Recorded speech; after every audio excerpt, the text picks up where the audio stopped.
mencari ilmu wajib dengan niat yang ikhlas. Bukan tidak punya niat. Nggak ada orang yang beramal tanpa niat.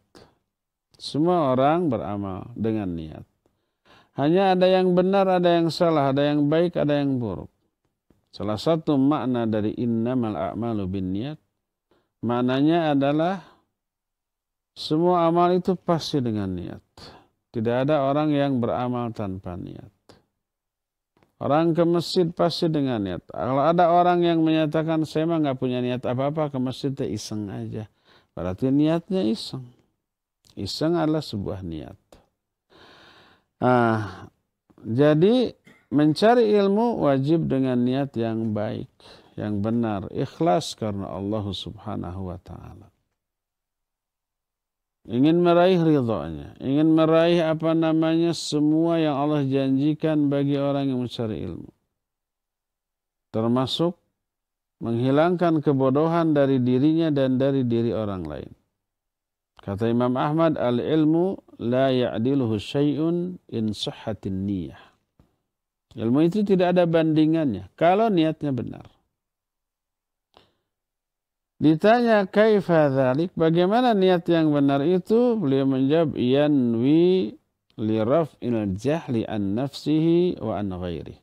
Dia meniatkan mencari ilmu untuk menghilangkan kebodohan dari dirinya dan dari diri orang lain.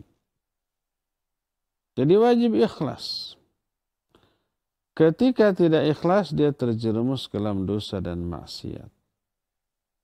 Dia tidak akan bisa mencium baunya surga. Man ta'allama ilman mimma yubtagha bihi wajhullahi azza wa jalla la yata'allumuhu illa liyusiba bihi arada minad dunya lam yajid arfal jannah yaumal qiyamah. Yakni rihaha.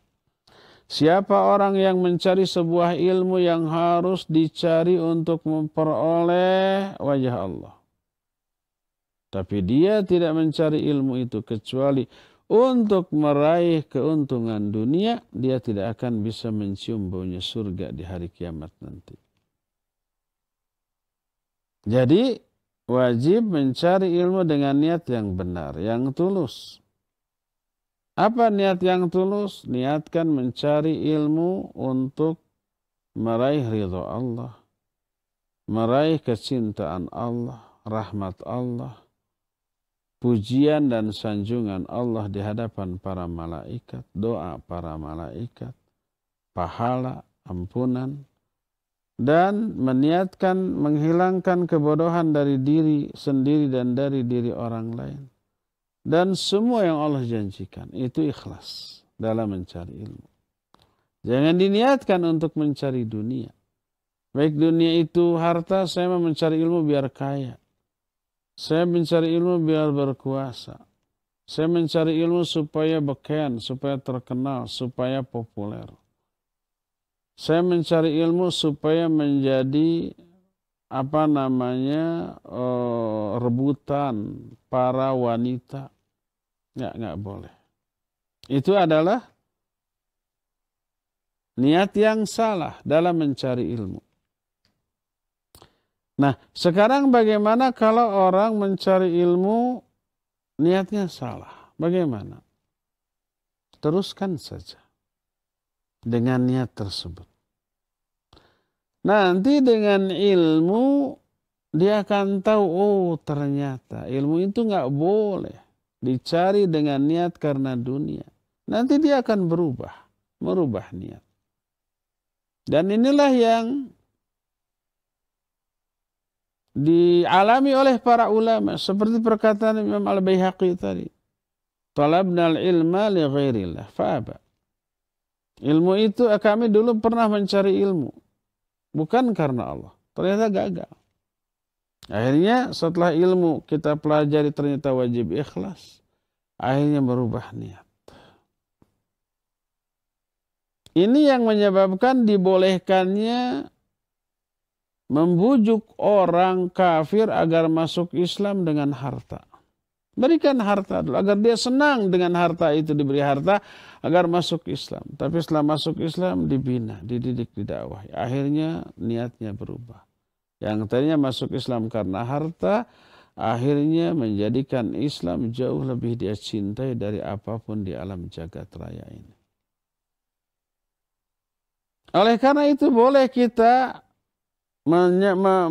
memasang strategi dakwah dengan iming-iming dunia agar orang tertarik, umpamanya hadir ke kajian. Siapa yang hadir dikasih door prize, dikasih hadiah. Siapa yang hadir ada makanan, minuman gratis. Kalau zaman sekarang siapa yang hadir dikasih umpamanya masker gratis, dikasih hand sanitizer gratis yang bisa dibawa-bawa. Siapa yang mau hadir nanti dapat vaksin gratis umpamanya. Siapa yang hadir nanti ada hadiah umrah mungkin. Awalnya orang hadir karena iming-imingnya, tapi begitu hadir dengar kajian, dengar ceramahnya, dengar nasihatnya nanti berubah, insya Allah. Di dalam ada awaiqut talab, kutaib yang pernah kita bahas, ada sebuah kisah. Seseorang dia ya miskin ya bodoh. Tapi ngincer ngeceng seorang perempuan ya kaya raya ya cantik jelita. Masih jomblo dia. Lalu dia melamar. Dalam keadaan tidak punya apa-apa.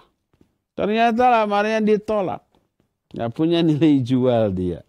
Harta gak punya. Ilmu juga tidak ada. Status sosial juga tidak dia miliki. Status sosialnya rendah, nggak dianggap orang.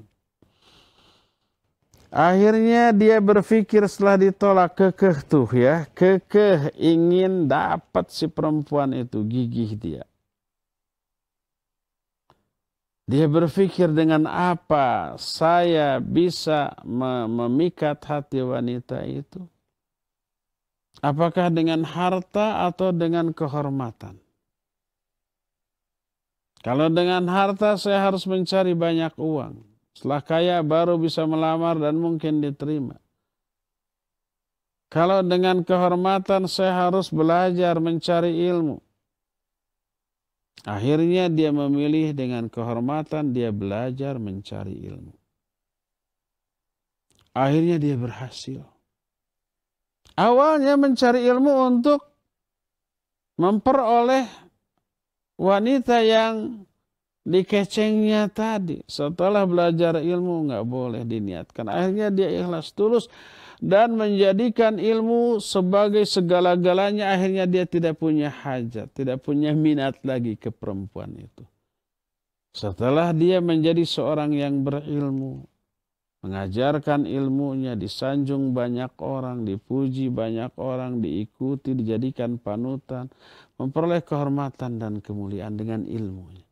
Akhirnya dia nggak minat apa-apa lagi kepada wanita itu. Apa yang terjadi? Yang terjadi datanglah utusan wanita tersebut. Utusan ini mengatakan bahwa wanita tersebut menawarkan dirinya untuk menjadi istrinya. Dulu mah ditolak siapa jodogan itu. Setelah menjadi orang yang berilmu, yang dimuliakan orang karena ilmunya dan dia tulus dengan ilmunya, datang yang dulu menolak, menawarkan diri. Tapi apa yang terjadi? Dia sudah tidak berhasad. Nggak level lagi. Memiliki wanita seperti itu untuk seorang yang berilmu, yang dicari yang salihah, yang taat.